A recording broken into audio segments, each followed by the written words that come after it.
Hello, everyone out there in podcast world. Hope you're having a wonderful day.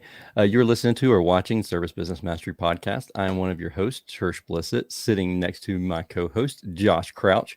And it's been a while since we've been live on here, partially because over the last winter and fall period of time, we recorded a ton of episodes so that we could have them pre-recorded and ready to be released. And we did that so successfully that we've got episodes ready to be released all the way through November of this year. But there's times where we have really amazing guests and people that we meet. We actually met Rick in where were we at? Atlanta. Yeah. AHR. I knew where it was the AHR. I just couldn't remember if it was Atlanta or Vegas.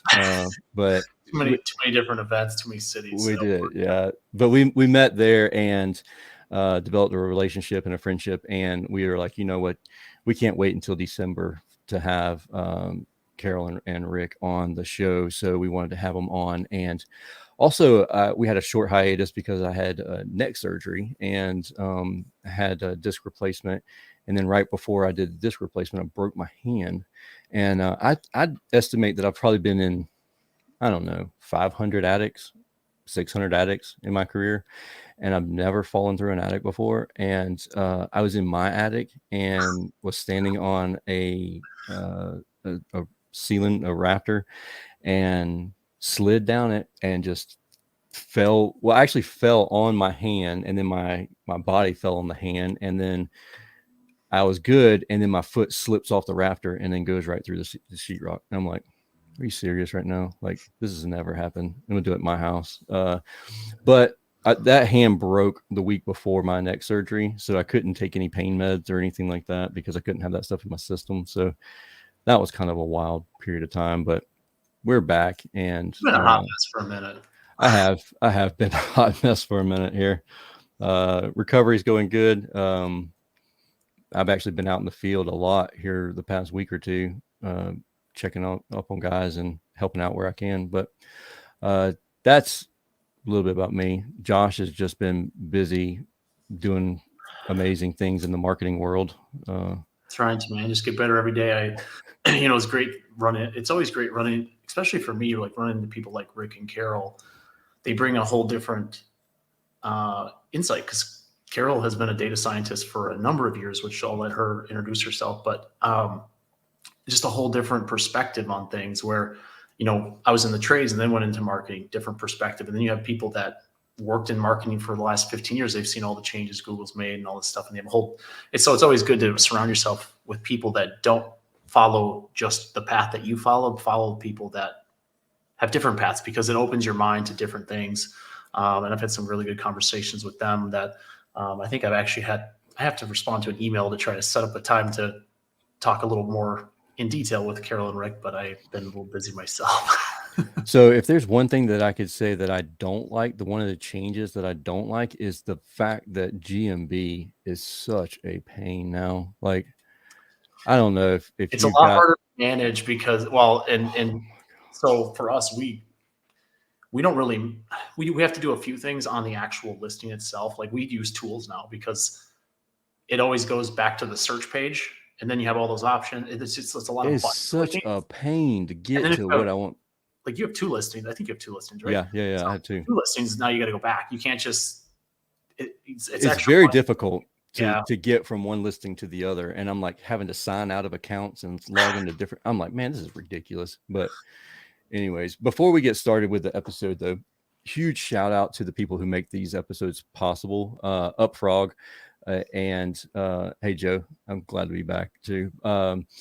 Upfrog, we had them on the show a couple of weeks ago, a month or so ago, and we did something right before the episode went live and sent out a retargeting ad, and we got great response from it. We're still getting residual responses from that initial offer of that tune-up special that the text messages. That's just talking to your existing. It's talking to people who already know, like, and trust you. And I think Upfrog's done a really good job. I actually got a chance to hang out with Justin last week. He was in Mesa.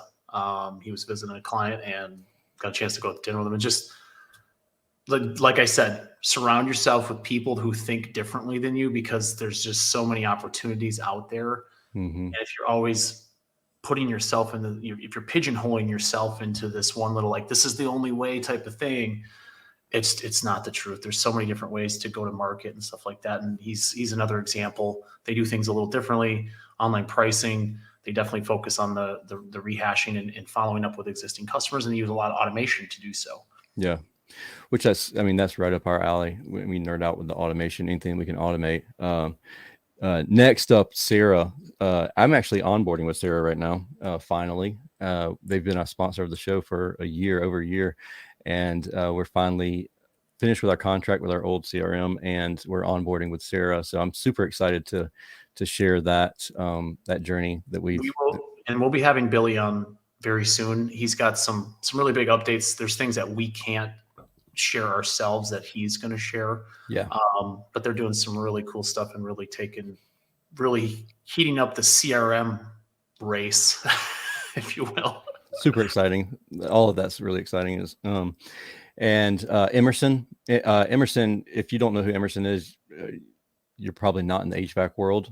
They are they're very big in the HVAC world. They do a lot of other things as well, but any HVAC system that you touch has Emerson parts in it, I would pretty much guarantee. But they've reached out, and they have a lot of training programs that their initiative this year is to really grow the training aspects of things. And we're super excited to share more about their trainings and everything as the year progresses on. Well, I think what's cool is they'll actually help you reach out to local tech schools, and they'll help you with some curriculum stuff, because sometimes that's the hardest thing, right? Like, we don't know, like, we want to do something in our local market, we just don't really know what to do.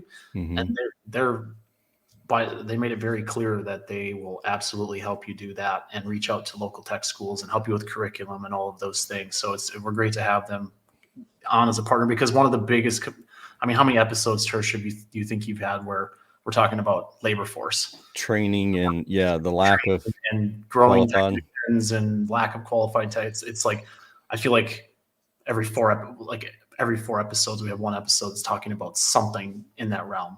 Yep. 100%. And last but not least, Company Cam. I actually use Company Cam with our business, and it's really cool because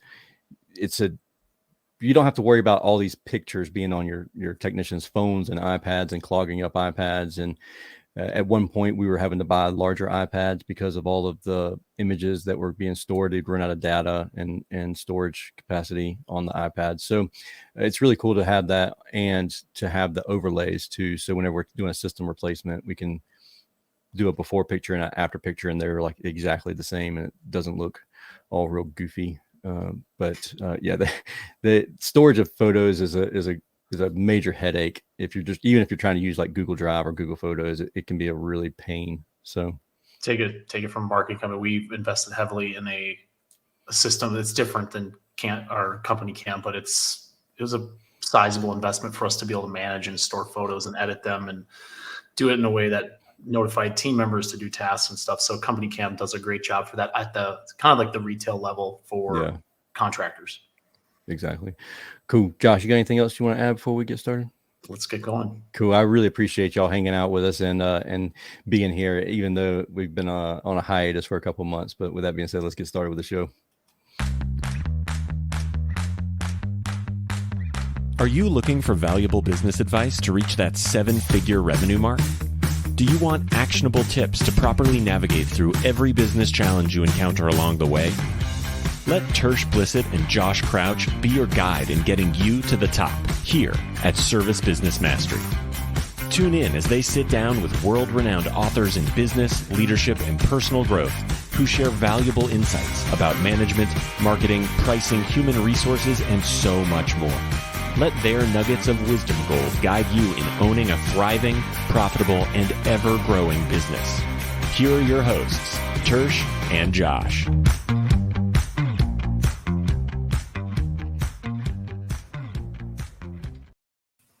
Hey, Carole and Rick. Welcome to the show. Welcome. Hey.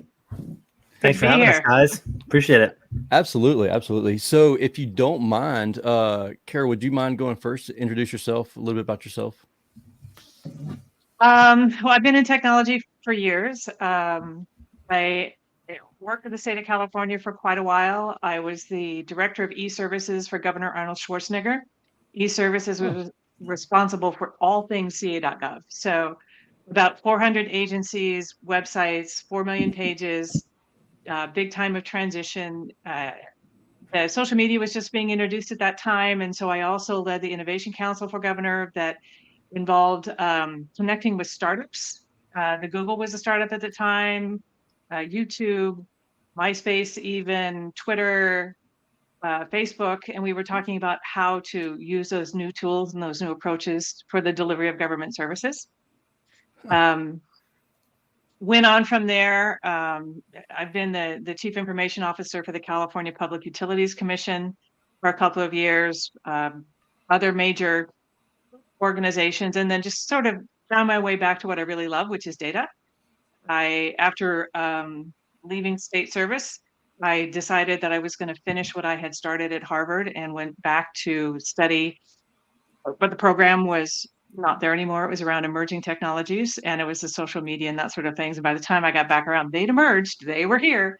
So the admissions office said, well, you're not that far away from digital marketing if you don't mind focusing on data. So I'm in. So that's what I did. Went back to Harvard, studied marketing there with an emphasis in the data science side of it. Actually lived in the dorms, which was an interesting experience. Lots of stories around that one. Yeah, she joined 2 sororities, guys. Yeah, stop. I joined no sororities.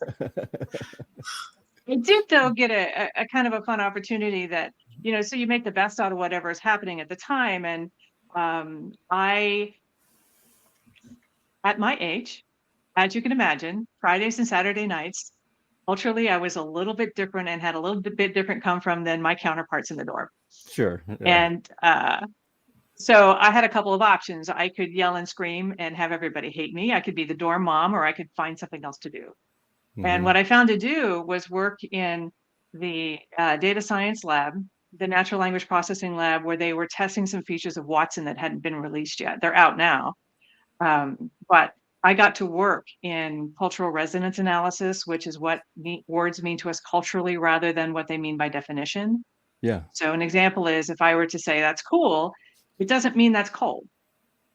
Could mean that's just really, that's cool, or I could say that's cold and it also doesn't mean that's cold. Mm-hmm. Well, it's so interesting you talk about like natural language processing stuff because we use some tools for outbound messaging and I relate it to like 2-dimensional conversations because a lot of times you take the reply, like if it's yes, it goes down this workflow, it goes this way. But the problem is the human language is so broad. Some people, if you ask them if they would recommend you, they say, I would never not recommend your company, right? 2 negatives. And you're like, so it sends a negative reply. And now you're like, now I look like an idiot. Now they can tell it's automation, right? And they get the reply and they're like, didn't you read my last message? Like, but it's that there's with AI and all of these things that are coming, like understanding the human language is getting better and better and better. So you can put in weird things like that and it actually understands what you're saying versus these 2-dimensional conversations that marketers have had to use for a while now to try to put automation in place. Yeah. And that it's really here. It's not just coming, it's here. No, it's definitely, it's changed the way that we need to think about our websites. It's changed the way we think about keywords. They're now phrases that can be interpreted. So there's a whole change in dynamic just in the last few years. So this is a space that we really work in, but we should introduce Rick before I keep talking. Yeah, I will ask you this, and Rick, you can answer this too, unless it's more of Carole's forte. Sure. But when it comes to keywords, do we throw out the old keywords that we used to use, like AC repair or AC replacement? I mean, are we getting rid of those, and now we're focusing on the long form or the long tail keywords? And then whenever we're doing that, should we be our blog posts dead, or like, do we do podcasts? Do we these conversations that are transcribed on our website, and that's what gets searched? Well, so there's like a 5-hour conversation. But the long and the short of it is the keywords themselves are not dead, but the way you think about them is. So it used to be there were keywords that you could go in and see these things are all scoring really high. And so I'm going to my website with these keywords. Yeah. Now, the natural language processing is actually reading and interpreting your website. And if you have sentence structure that doesn't make sense, or if you have content that looks like it was just jammed in there for the sake of keywords, you will score lower even if you have more of those keywords on your website. So it's all about sounding more like a human, speaking more like a human, providing information like a human, rather than like the search engine. It used to be the search engine would go through and it was a big database, and it would fire based upon seeing different words in that database. And now it's not it's an interpretive activity that started back in, I think it was 2000 when they first started making the shift. And then that wasn't a really big one, but it was enough to make a little bit of a difference. And then come up to 2020 with the release of BERT, changed everything in Google. And then that started the AI race, which we can talk a little bit about later. But really the way that we approach websites has to be different, because the way the search engines and the keyword scoring and all that approaches those same websites is different. Well, I think that's a good jumping off point. We can there's a lot to unpack there, but before we're 16 minutes in, and Rick, you've just been smiling and nodding. That's what I'm here for. Who are you? Who am I? Introduce you. Yeah. Well, thanks for having us, guys. It was great to meet you all in Atlanta, right? That's where we met. Yep. At AHR. And I think I've been stalking you, Josh, maybe Tersh too, on Instagram prior to that. But what's funny? I think I told you this. Yeah. I don't check Instagram hardly. Right. You get a lot of those messages like, "Oh, I can help you get 1,000 followers." And like whatever. But I saw this MarketStorm, and you sent me a message, I think, when you were in Atlanta. And I just so happened to go to HVAC Uncensored the night before, which was all these Instagram influencers. I'm like, okay, I need to get back on Instagram. So I'm starting back on Instagram. I'm like, oh, there's a message from this guy, and it actually seems legit. And then Tersh is like, hey, you got to meet this guy. And I'm like, are you from MarketStorm, like the guy that just messaged me? So it did seem, to be honest, it did seem a little stalkerish. Yeah. Actually, when I was talking to Tersh, I didn't put two and two together, and then you're like relentless, and I'm like, oh, I just sent you a note or something. So yeah, anyways, you said that you're like, wait a minute, I think I just messaged him. I was like, well, here he is, so you can talk to him. I remember I liked the name of your company. I thought it was pretty cool. So real quick, my name's Rick Brown. Carole and I started this company back about 5 years ago. Prior to that, I worked in the NFL and the NBA, doing kind of corporate development deals. Had a minor role in what you might call a product launch. I helped launch a soccer team in the Sacramento area called the Sac Republic back in 2014. We met and started MarketStorm, and it's sort of taken over my life and been a very exciting ride. So there's my story. That's awesome. Well, it's great to have you on here. Tersh, I actually did want to get back into Carole's thing about website, because you asked about blog posts. Yeah. So do we keep making blog posts, or do we do podcasts and then just transcribe those? Or well, if you're you make podcasts and you turn it into content that you put on your website, but you have to make it content for your business. Like there's been a boom. I mean, Tersh, you and I talked about this. There's been a boom in like local business podcasts. Yeah. Which has been, I think, is a really great marketing strategy, because not getting into like the weeds, but like local backlinks, local, plus, if you know all the business owners, the ones who have all these employees and meet with all these customers in your local market, you're going to create some really goodwill for yourself. And you're interviewing them. So you give them a platform to talk about. So they tell other people, their friends, their family, hey, listen to this podcast that I was on, right? Because it's like a cool deal. It's like being on the radio or TV. It's like, hey, this is cool. I'm on a podcast. Right. Where a lot of these businesses don't have that opportunity. So I think if you're interested in doing something like that, it's absolutely something you should do. Just know it's a lot of work. It's like a second full-time job. Yeah. At least until the point you can hire some people to help you out. But blog posts, I definitely don't think are dead. I think you have to think about what the customer is going to ask for, because think about it, like if we go to Bing Chat, I think that's what they call it, Bing Chat. Yeah. I'm not even going to talk about Google's. Google's is a mess right now. But Bing Chat, the way people ask questions, like they may not ask like if they're at the bottom of the funnel, which is what everyone goes after, right? AC repair, they're still going to Google. They're still going to go to Maps or LSA or something, or pay-per-click or something like that. But if they're up in the middle of the funnel or they're in the top of the funnel, they're going to be searching different things. They're going to be searching like, how do I know I need to replace my air conditioner? How do I find a good contractor? Those how do you get those questions though? Like how do I as a contractor say, well, this is the question that people are actually asking, because everybody in their own industry understands, hopefully understands that there's industry jargon, and where most of us are guilty of using that jargon. Whereas before I got into the HVAC world, I didn't know what HVAC was. Like I didn't even know what a condensing unit was. I have no idea what any of that stuff was.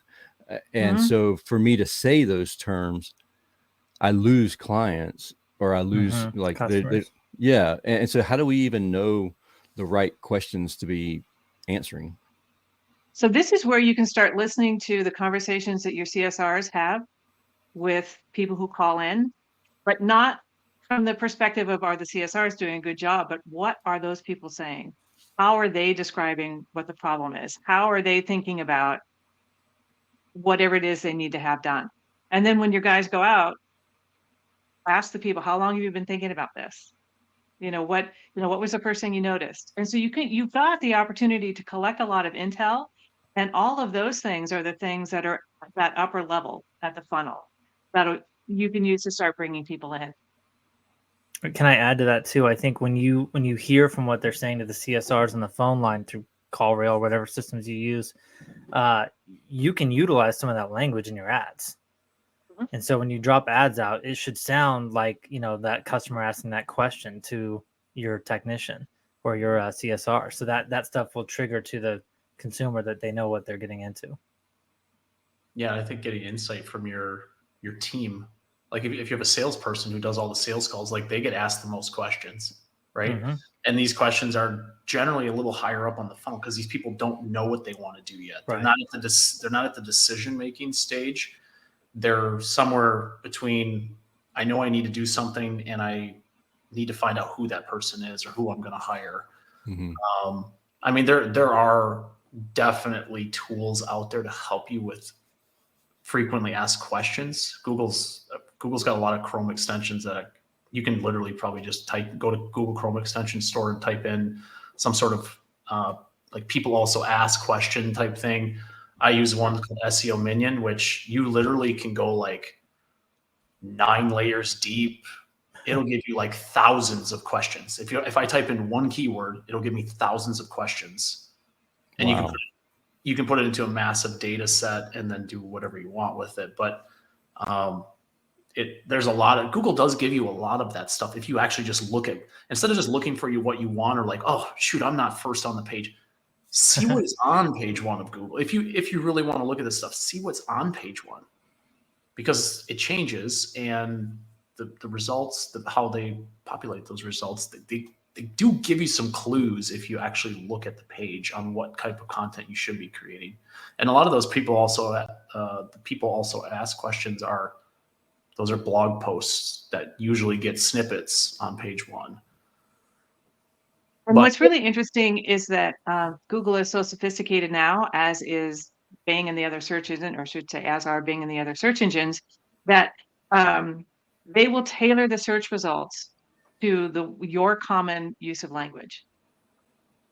So what I get in search results is going to be different than what you get in search results. Interesting. Can you go into, do you have any more insight into that, or can you go into that anymore? Yeah. Sure. Sorry. I opened my door to get some fresh air. So I'm not thinking the allergies are going to kill me. You might want to close that. Yeah, Carol? Yeah. Why don't you close that? We'll go to commercial, right, guys? Okay, girl, Yeah, folks, this is live. It's so fun. So part of what has really changed is that it used to be the one keyword is the right keyword for everybody. So fix an AC near me, whatever that is, that used to be right for everybody, but it's no longer right for everyone. Google and Bing and all of those platforms are learning how we communicate as individuals, which is part of the reason why Google wants you to log in, because it can collect more data on you if you're logged in. The search results that I'll get, if I were to sit side by side, if we were all to sit side by side and search for the same thing, our results would be different, because it perceives that you have a different level of knowledge than I do. So what you need to do really is collect those general conversations that are happening out in the field, so that you're not keying in on that expected result, but how are people really speaking? What are they really saying? What are they really describing? I mean, if they're describing that they're looking at their thermostat and they can't figure out how to adjust it, and they're pushing this button and the red button doesn't work. I mean, that's sort of simplistic, but that's a lot different than the temperature control button doesn't work. Yeah, Absolutely. And so being able to understand the way people describe things is going to be key to. Well, so what I've done this for the past several years now. Part of our debrief on every service call is that the technician fills out a little spot that says, what are some of the questions that were asked of you? The challenge that I'm running into currently, well, I have been for a little while now, is the fact that they put, what's it going to cost? Like they'll put a generic question like that. And I'm like, this is the reason why I want to know that. And I want to create these blog posts and these frequently asked questions. But I'm still getting that same like very generic response from the technicians. And that's the challenge that I'm running into currently. So what's happening is the technician is listening to the client and then interpreting what that means, and then coming back and reinterpreting it again for the survey so that they can offload that as quickly as possible.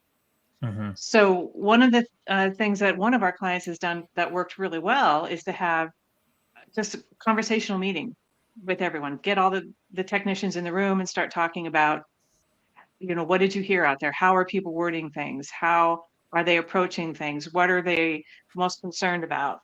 Where do you feel the most anxiety during those conversations? It even works really well when you're talking about, I'm going to shift a little bit, but talking about hiring, finding people that really fit with your culture, having the technicians talk about what they do, who they want, the types of people they want to have, what their hobbies are, and finding that synergy. And so human synergy is what this is really about. So the conversations, if you can create the conversations that your technicians are having, if you can create a more human synergy around the blogs on your website, the way that you approach people, the wording in your ads, all of those pieces, then you're going to see more traffic and more conversions coming your way. Absolutely. Now, how say we use this technology that we're talking about also, and we say, okay, this is the question that's being asked. Said technology, help me create a post. Is that going to be a thing that's ever accepted, or is that always going to be a no-go? So I think that is going to be accepted. And I think that we're pretty close with some of the tools that are there now. But I would also suggest that let that create your post and then go through it and put it in your own voice. I wouldn't say this that way. I did this. So I'm coming up with some templated emails for like onboarding, like one per week. So that way we're always in touch with clients, what's been done, stuff like that. ChatGPT helped me create the 4 start emails, and I went through and I'm like, okay, well, this isn't, I got to change this. You still got to edit this stuff. Right. I do think from a website content perspective, because if you look at most sites, service pages, location pages, they have different words in different ways, but they're not that much different. It's just part of the foundation of like organic and paid search is having pages with this stuff on it.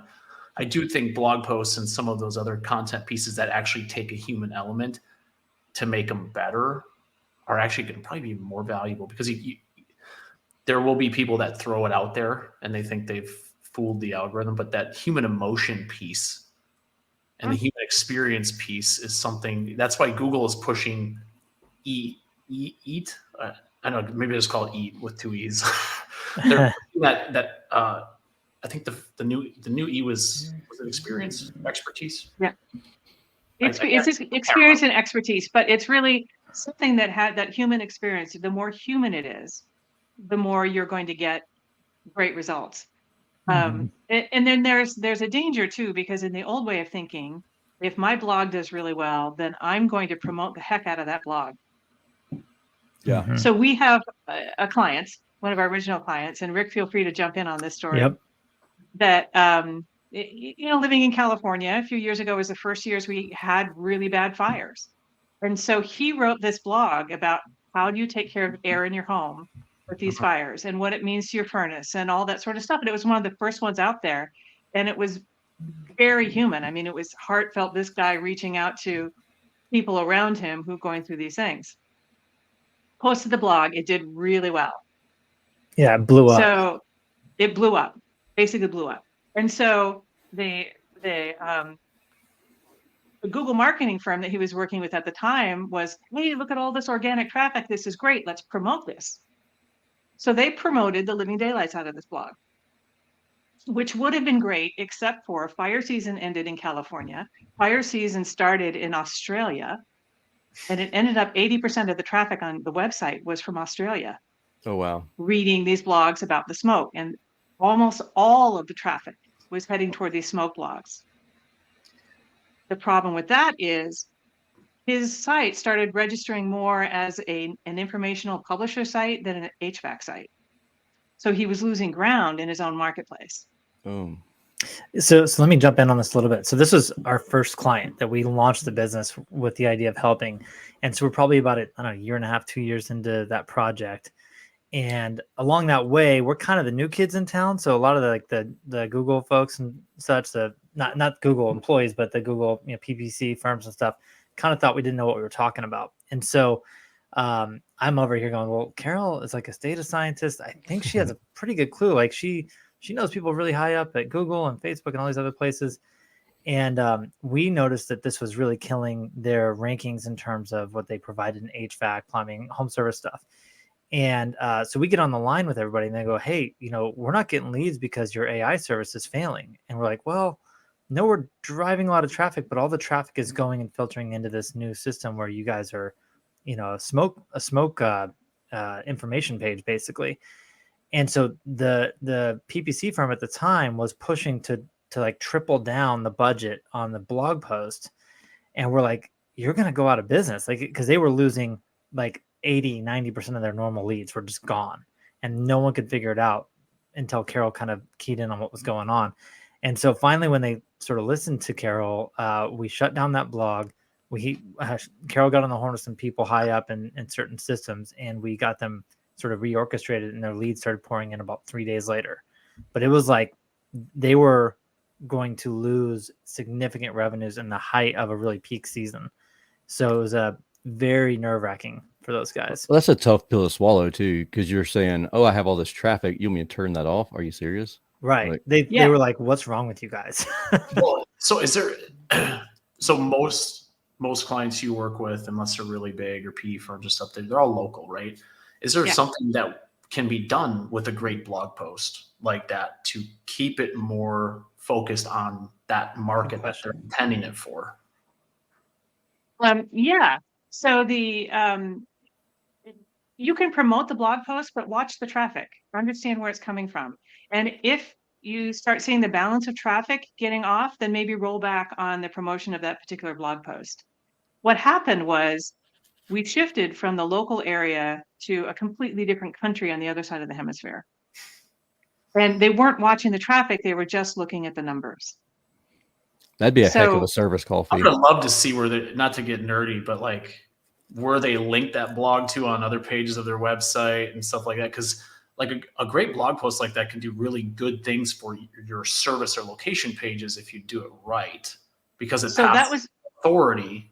But if it's not, if it's just a blog post just meant to rank on its own with no attachments, then yeah, you're going to look like a food blog. Like your information is all you are. You're not actually doing any call to actions to drive someone to call your business today.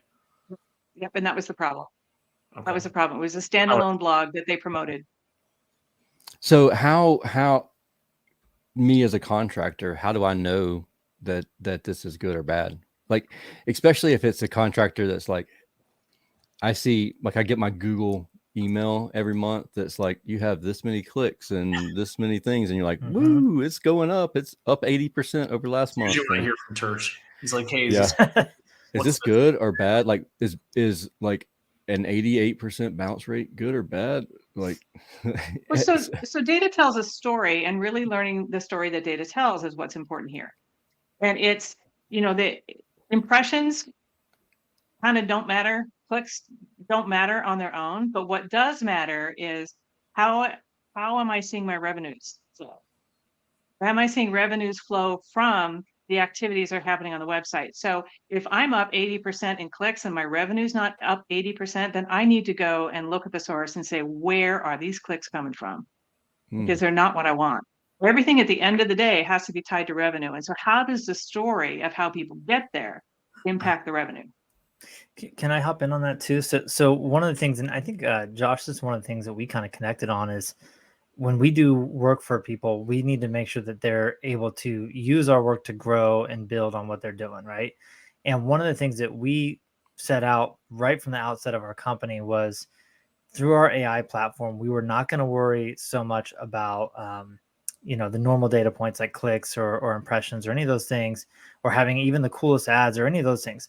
We just wanted to make sure that the main goal was met. And for most of our HVAC contractors at the time, they wanted really quality leads coming through either form fills or phone calls. And so when we first made the call, I met Carole out of the blue on this other project. She started telling me about what was happening with AI, and I said, well, there's some people we need to help. And so I called one of my guys and I said, hey, you have a really hard time finding quality leads. I think I found the magic bullet for you. So you need to meet with this lady. And so he told us at the time that a quality lead would cost, at best $200 to $300. And I looked at Carole and I said, hey, can we beat that? And she said, I think so. And I think within about 6 weeks, we were probably 80% of that guy's traffic. And we were driving leads within a couple months around $30 to $40 a lead. And these were quality, solid folks. And we teamed up with their SEO people and the website people and all those things. But we were able to bring in through the top of the funnel those types of people, not so much focused on, impressions or any of those things. No, that's so. You talked about your AI platform. Is there? I mean, obviously, there's always stuff that you can say and can't say. Is there anything you can give as far as like, what does that mean for the contractor? Like, is it just a fancy term to try to get me to do business with you, or what does it mean? I guess is what I'm trying to get to, so that way they can understand what they get. Yeah, so what we do is we learn as much as we can about your business, and then I develop custom algorithms, which is the way that the AI searches through all of the searches across the web. What are people looking for? What are the indicators of intent and all of those things? And within a millisecond, we can get your ad in front of the right people who are searching for the right things. So we're working against a platform that connects into a couple different platforms. One connects into 40 different exchanges. One connects into 80 different exchanges. But it's all about building the way of interpreting people's behavior in a way that is consistent with what you do and what you want to see. And then getting an ad in front of them as that behavior is displayed. It's interesting. It's really interesting to me because that stuff is the way humans react is irrational. Right. Okay. We'd love to say we do step 1 first, then step 2, then step 3. But if you're Tersh, she's like you start on step 3 And you're like, oh shit, I got to go back to 1. Now I'm on 10. I missed something, so I got to go back. Well, so typically we have Carole do those things. So I meet the contractors and I go, hey, who are you looking for? Who's your ideal client? Tell me about that person or what that looks like. And we're not, building an avatar or something. We're literally developing data points that go into an algorithm that then will feed in and we'll actually hit those people up with our partner's brand. And so we try to kind of give them an easy button on the AI stuff. And you guys did a podcast recently where you were talking to somebody about automation and I can't remember the guy's name, but he was talking about how it's important to have a really solid, very well-versed human kind of helping with some of that automation and kind of guiding it like an orchestra, right? And I think that's a little bit what we have here with Carole is she and our data team, we have, AI is a term that everyone's using all of a sudden, right? Yeah. But the reality is we have a true data scientist who understands how it affects our partners and uses it to really, really build a platform for them. And, because of that, we've had some really great success and nice relationships with our partners. And they've been, kind enough to kind of constantly refer us business, which has been very helpful. So, Rick, you mentioned something a few minutes ago, and that was the getting away from the thought process of the clicks and the impressions and things like that. How do we as like, that's what's been beat into my brain for 15 years. How do I get away from like, that's all you really think about? So, I think you want to think in terms of, Carole was talking about revenue, and revenue is a very key point, but it's sort of like there's stages, right? You get to revenue from great salespeople who are meeting with great leads. Great leads come from a really nice design from folks like you guys, Josh, solid SEO teams. People like us come in and we do what's really essentially a very well-built AI programmatic platform that we build for people. And we focus as a group on outcomes, not clicks. I mean, there's click farms, there's bots, there's all sorts of things that you do not want to pay for. And when you're paying, our partner going, hey, I'm paying for the surging traffic in Australia. That's great. You know what he said to me when I called him up and I explained what was going on? He goes, hey, Rick, you might not know this. He's based in Northern California, right? He goes, I don't have techs in Australia. I'm like, I know, but you're paying significant money to actually get those clicks.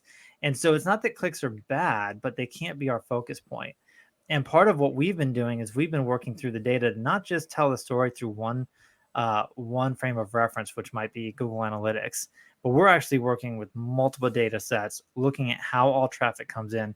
With our partners, we have actually some proprietary things that we're building that we can actually showcase exactly where your traffic's coming from, exactly what led them there.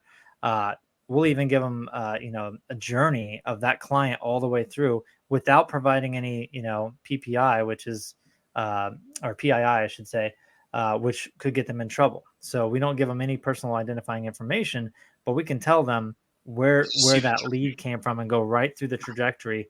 And it's usually done with a really solid, team or group that we're working with. Everyone from the owner, the marketing director, the CSRs, the SEO person, the pay-per-click person, our team, all working together to build that solid pipeline. Can you do the same? Can you do the same thing with our future or potential employees, like hires? So funny. I was going to bring that up. So you guys were talking before we got on about how people are struggling to find workforce. Yeah. And so this is sort of the model of the AI that we're working on, which is developing leads for our partners in, AC or boilers, whatever.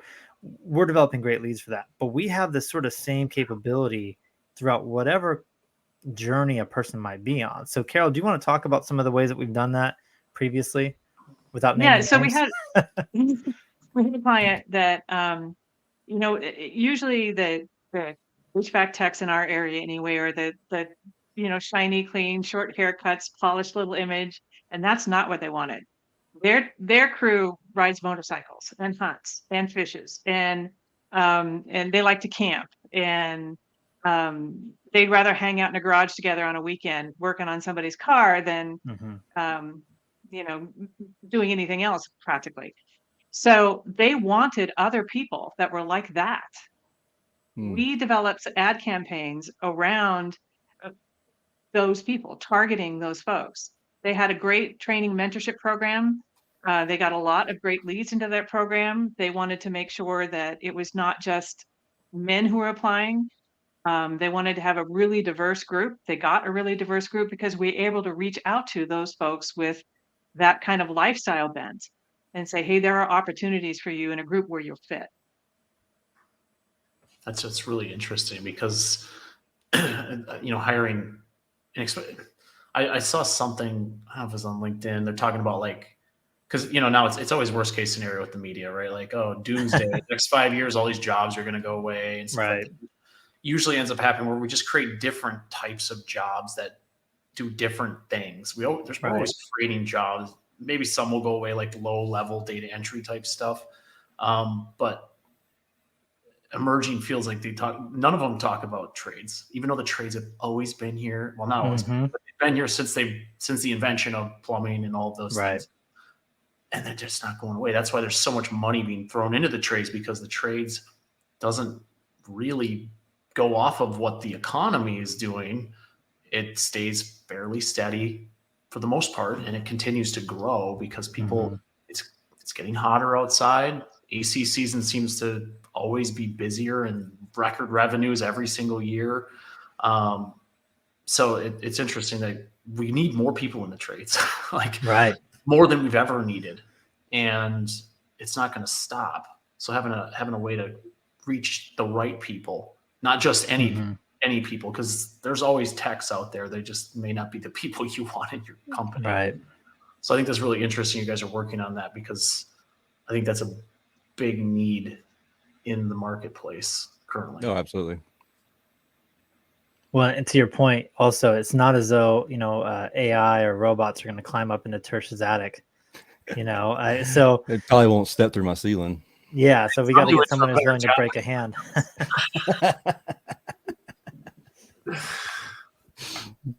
That's a true story. Yeah. So Rick, Carole, where is the best place for somebody if they are interested in talking? And you guys, I guess to be clear, you guys do a lot of focus on paid search.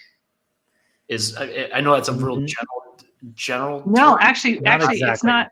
Okay. No. Actually, what we do is classified as behavioral. Okay. So it analyzes the behavior all across the entire web, not just in search. But what are people reading? What's on the content of the websites people are reading? What are the things they're looking for, keying in on those websites? Where are they going and shopping? So it's external too. It's not just the internet, it's the actual world. Okay. All of those behavior pieces together create the digital footprint for the person that we're looking for. And then we can serve ads all across the available web, not just search ads. So any place that's not behind a password protected paywall, like a TikTok or that sort of thing, we can get ads in front of people. And it doesn't matter if it's a cooking blog or if it's the New York Times or playing solitaire or in-game, in-app, any of that. We can get you're watching TV, listen to podcasts, whatever, right? So and again, we're not, I almost say we basically don't do search ads. Like that's not really our game. So what we really do is we are an ad distribution mechanism that starts with the custom audience built by Carole and her data team. So just to make sure that I'm envisioning this, so you guys figure out the audience, where these people are, what they do, and then based on that, you guys use that ad platform where those people would be. Maybe I'll put it in the terms of like a customer. Okay. Would that work, Josh? So let's say I'm in Dallas right now, and it's starting to warm up, and I'm like, I don't know if my AC is going to make it through the summer, right? So as soon as I start thinking that, I start playing around on my phone on something that's connected to the internet, and I try to figure out, when do you need to replace an air conditioning unit? Is there a way to just give it a little pump up, a little tune up, so I don't have to replace it? As soon as you start doing that sort of stuff, we are filtering you into our data lake, vetting you out, and then within the millisecond, if you're a qualified customer for us, let's say you have a 15-year-old system, right, or 12-year-old system, you're a qualified customer. We're hitting you up with ads for our client in Dallas, showing you how you could get help from that group. So it's how would you even know their equipment's age? Well, there's lots of ways. Yeah. Let's just say that my data team is very good. I don't know if we want to share all our secrets. Well, no, yeah, don't share secrets. But like, that's a question that always pops up in my head. Like, how do I even know that this person has the right equipment for what I want to replace? So this is if you were going to do this manually, yeah, if you're going to do this manually, you could pull all the public records for all the building permits that were required to upgrade a system. Well, that sounds really boring. Wow. That's exactly what I was just thinking, Josh. Like, that sounds like an amazing time. Hell no. Yeah. So if you had a way for all of that to be considered as part of the entire view of the ecosystem that all of your potential customers live in, wouldn't that be helpful if you didn't have to pull all that?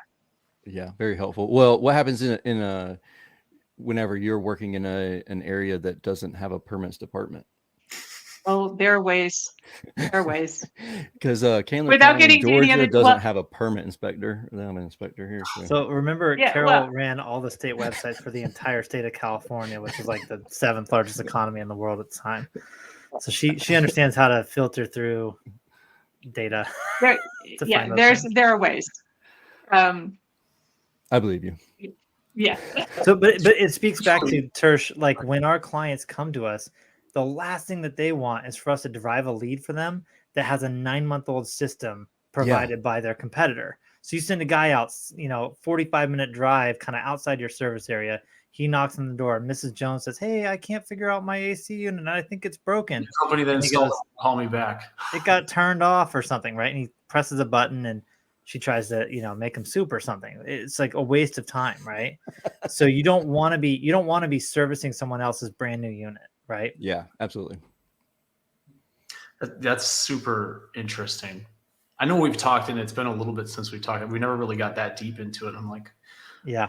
You always try to. It's probably how the human mind works. Right? You try to compartmentalize like what somebody does. So that was a big word, Josh. I struggle with it. ChatGPT has been training me how to use big words.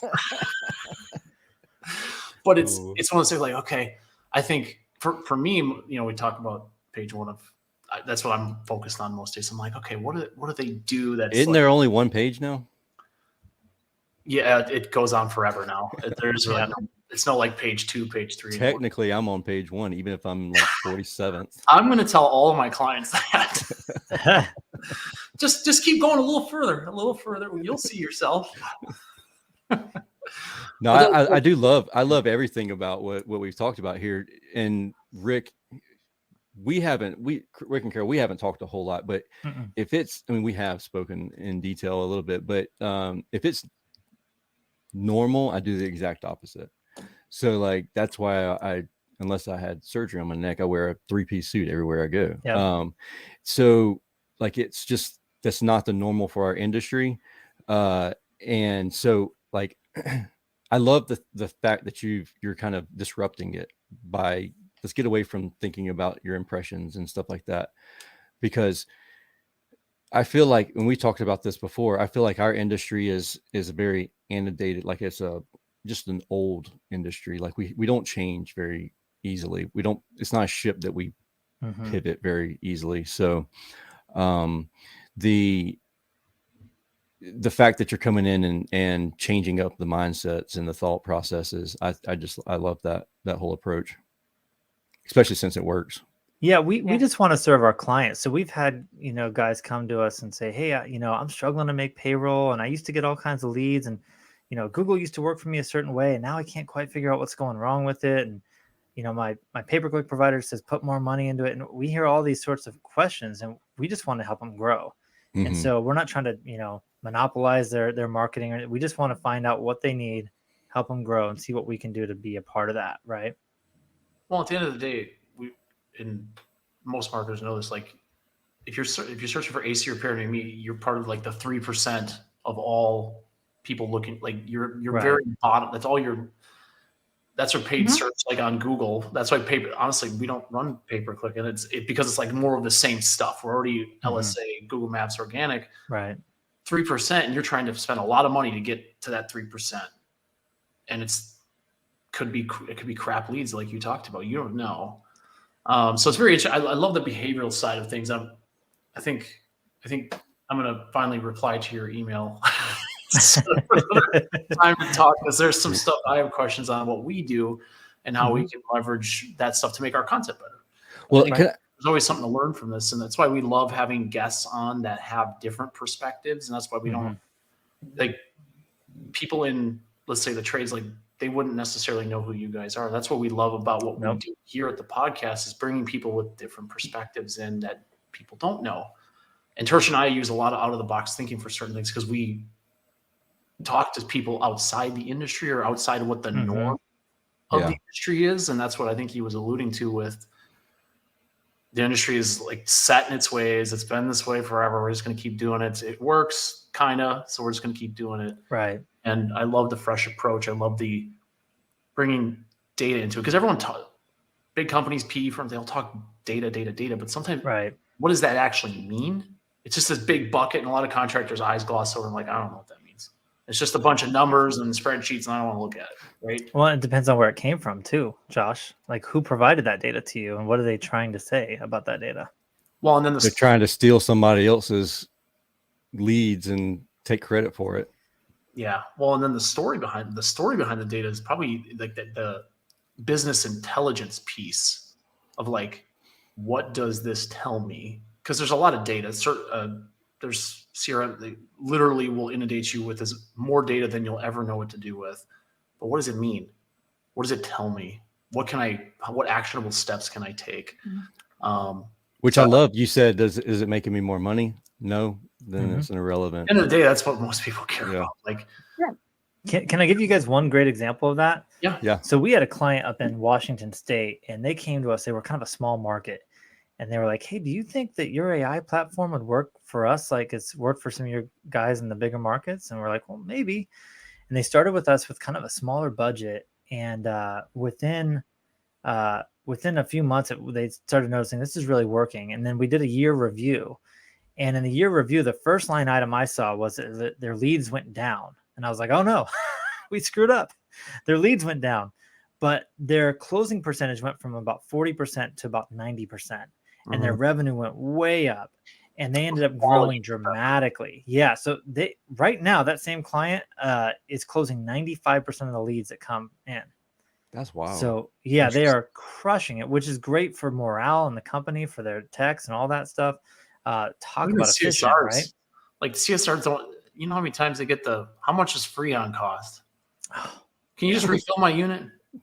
Yeah, I need 1.5 pounds of Freon. Gas pump. Can you just top it off for me? Yeah, that's a bad lead, right? That's the kind of lead we don't want. Was it like $75 a pound? Yeah.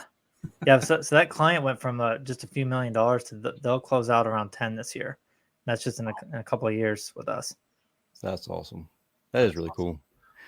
So Rick and Carole, we really appreciate y'all hanging out with us. I know Josh is going to ask you the same thing. Where's the best place for people to reach out and learn more about y'all? So I'll just throw out our company phone number. You can call or text us at 415-987-5665. You can also check out our website at MarketStorm.ai.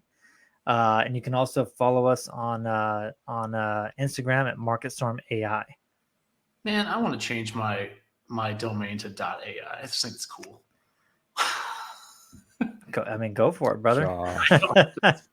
I'm just teasing, because I see that stuff all the time now, and some of it's actual AI, some of it's like not really. They just jump in. I'm like, oh, so someone says AI, that must be cool, right? Or must be new. Hey, yeah, trying to catch up.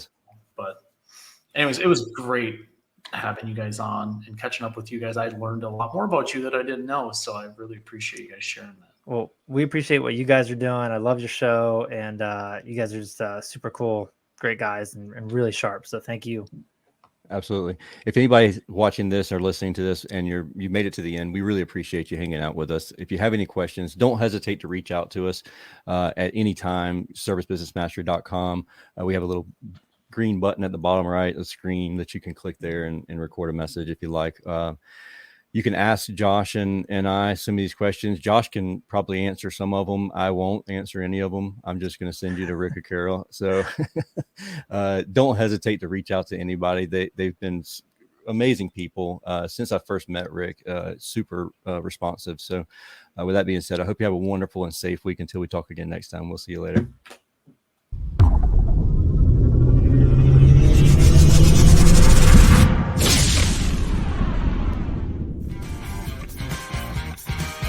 Thank you for listening to this episode of Service Business Mastery. Now that you are equipped with essential business advice from this impactful conversation, you are one step closer to becoming the successful owner of your dreams. If this episode has been helpful to your business journey, don't forget to subscribe to the show, leave a rating, and share it with other owners as well. Visit servicebusinessmastery.com to learn more.